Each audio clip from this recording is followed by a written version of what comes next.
Çox qəribədir. Evlilik vaxtında xəyanət xoşuma gəlirdi. Boşandım və daha cinsəl həyat mənə maraqlı deyil. Qadağan bir şeyin verdiyi həyəcandan itiribdi boşanmaqla bir yerdə.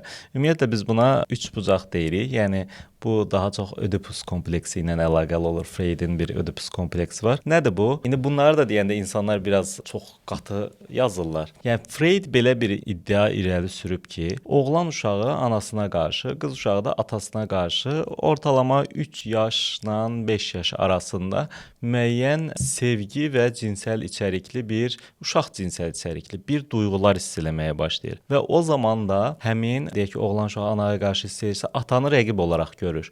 Və beynində Ödipus da elə oradan gəlir. Ödipus bir Yunan kralı olubdu. Bir əsər var da, səhv eləmirəmsə, dünya ədəbiyyatında keçmişdi.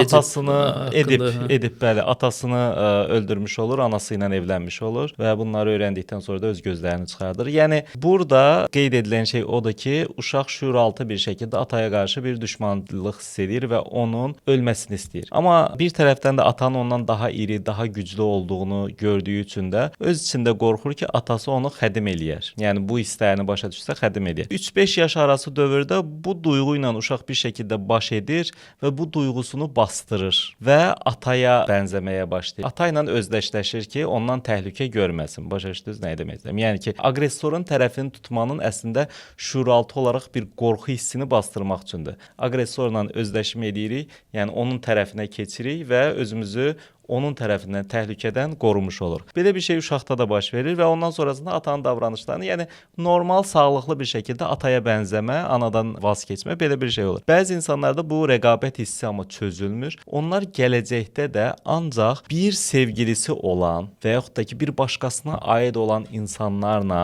bu həyəcanı daha çox hiss eləyirlər. Buna üçbucaq deyilir. Yəni ki, birinə qarşı normalda subay birisidir, buna qarşı ehtiras etmir, amma bir sevgilisi varsa ona qarşı bir həvəsi yaranır. Və yaxud da uzun müddətdə tanışdılar, bir-birlərinə qarşı bir şey istəmirlər. Sonrasında kişinin deyək ki, bir sevgilisi olmağa başlayır. Qadın ona qarşı bir hissləri yaranır. Özü də başa düşmür ki, bu necə baş verdi. Buna Ödipus kompleksi deyilir. Burada qeyd edilən şey odur. Evlilik dövründəki xəyanət əslində o həyəcanı verir. Yasaq, qadağan bir şeyə qarşı olan bir şey. Amma ondan sonrasında boşanma ilə bir yerdə o yasaq ortadan qalxdığı üçün o həyəcan da itmiş olur.